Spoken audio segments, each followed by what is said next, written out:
బొగ్గు బ్లాకుల వేలానికి రంగం సిద్ధమవుతోంది. రేపు హైదరాబాద్ వేదికగా దేశంలోని 60 బ్లాకుల వేలం ప్రక్రియ జరగనుంది. వేలం జాబితాలో తెలంగాణలోని మంచిర్యాల జిల్లా శ్రావణపల్లి బొగ్గు బ్లాక్ కూడా ఉండడం ప్రాధాన్యతను సంతరించుకుంది.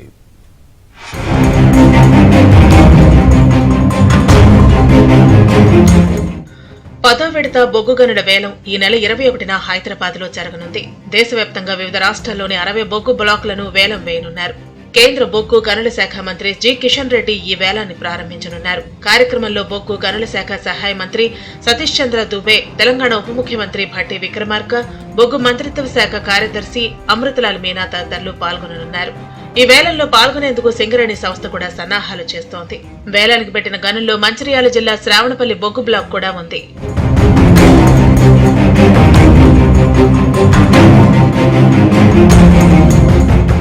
ఇప్పటి వరకు ఒక్కో నగరంలో బొగ్గు గనుల వేలం నిర్వహిస్తూ వచ్చిన కేంద్రం ఈసారి హైదరాబాద్ ను వేదికగా చేసుకుంది. సింగరేణి సంస్థ గతంలో ఎప్పుడూ వేలంలో పాల్గొనలేదు.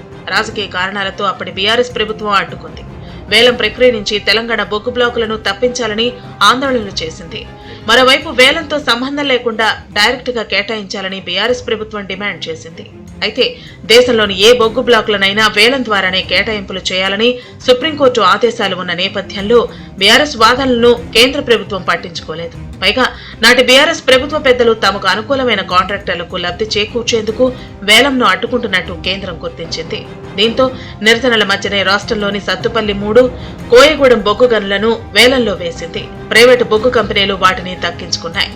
రాష్ట్ర ప్రభుత్వానికి రాశాము, యూనియన్ ద్వారా కలిసి మాట్లాడాము. బొగ్గు గనుల శాఖ మంత్రిగా కిషన్ రెడ్డి గారు వచ్చిన తర్వాత తెలంగాణలో ఉన్నటువంటి గనులు మీరు వెంటనే టెండర్ పిలవండి, లేకపోతే సెంట్రల్ గవర్నమెంటే నడిపిస్తుందని చెప్పారు. ఇది గత 6-7 సంవత్సరాలుగా గత ప్రభుత్వానికి కూడా రాశారు, వాళ్ళు పిలవలేదు.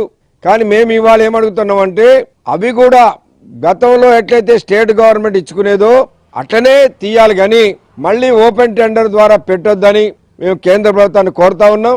కిషన్ రెడ్డి గారు ఇవాళ బొగ్గు గనుల శాఖ మంత్రిగా మన తెలంగాణ నుంచి మంత్రిగా అయ్యారు కాబట్టి వారికి కూడా మేము విజ్ఞప్తి చేసేది ఏంటంటే ఈ సింగరేణి సంబంధించిన బొగ్గు గనులు అన్ని కూడా తొందరగా సింగరేణికి అలాట్మెంట్ ఇవ్వడం, వాటికి పర్యావరణం ఫారెస్ట్ క్లియరెన్స్ కూడా తొందరగా వచ్చినట్టు చేస్తే సింగరేణికి భవిష్యత్తు ఉంటుంది. శ్రావణపల్లిలో సుమారు 12 కోట్ల టన్నుల బొగ్గు నిక్షేపాలున్నట్లు సింగరేణి యాజమాన్యం జరిపించిన సర్వేల్లో తేలింది. సింగరేణికి కొత్త గనులు దక్కకపోతే ఇప్పుడున్న గనుల్లోని బొగ్గు మహా అయితే మరో 10 ఏళ్లు ఉత్పత్తి జరుగుతుంది. తర్వాత బొగ్గు కోసం వెతుక్కోవాల్సిందే.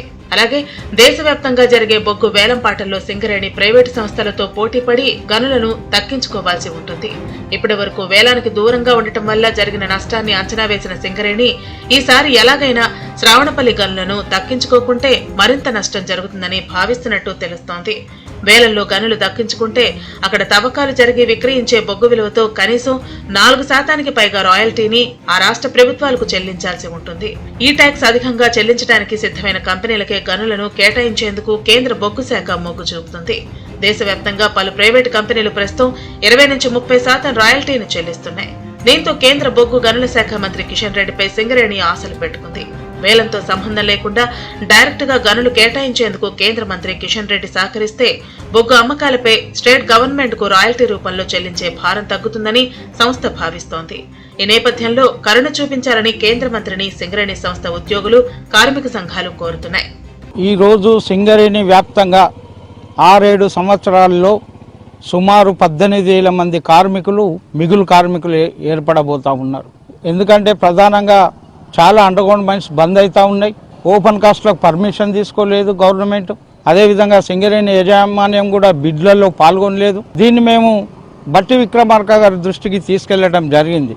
ఈ 12 సంవత్సరాల కాలంలో మరి టీఆర్ఎస్ ప్రభుత్వం ఉన్నాక ఈ సింగరేణి కంపెనీ బిడ్లలో పాల్గొనలేకపోవడం వల్లనే ఈ అరబిందో కంపెనీకి, వాసంతి కంపెనీకి వెళ్ళటం జరిగింది. ఆ విధంగా కాకుండా సర్వే చేసినటువంటి సింగరేణి సంస్థ అవన్నీ ఓపెన్ చేసి మనమే పర్మిషన్ తీసుకునేది ఉంటే ఈ పరిస్థితి వచ్చేది కాదు. మరోవైపు 2022లో కోయగూడెం, సత్తుపల్లి 3 గనులను దక్కించుకున్న అరబిందో కంపెనీ ఇప్పటి వరకు తవ్వకాలు మొదలుపెట్టలేదు. ఈ 2 గనుల్లో సుమారు 20 కోట్ల టన్నుల బొగ్గు నిల్వలున్నాయి. అరబిందో కంపెనీ తీరు ఇప్పుడు చర్చనీయాంశంగా మారింది. ఈ నేపథ్యంలో రేపటి వేలంలో ఏం జరగబోతుందన్నది ఆసక్తికరమవుతుంది.